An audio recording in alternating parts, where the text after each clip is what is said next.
Kapor mga siyang kung iyan pa diskursin into ipipanba. Namarpidi mapi kapor. Yan na. Namararamdi na pi na numpay ang kanikakardang. Bagan nikma. Hadis council por malam iyan na juong ikipiye janga. Hakamra iyan. Ang nawan upay ba mulai waktu patos de parumbe.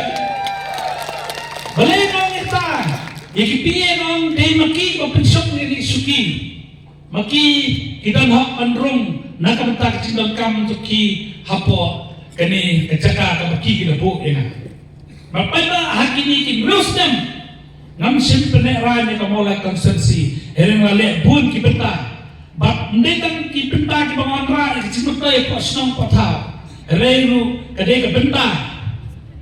Kaba nakliang jongi habangi syong akayin darbar tawanu ki ai ki babun ki bangin saya tu. Hati nikis, pot di bangunan nak kapor begini dan pensoi pada iki kam di penilale, nak benta jom kini kejakri jogi ngin sanang yatu susu hati niki por bangunan hati niki por election. Pada me, nak kapor kami, ni dan mapeng kini keciksa dan kini kekrep pemerintah. Abang ipai pak sebentar kami snow nanti nongelam.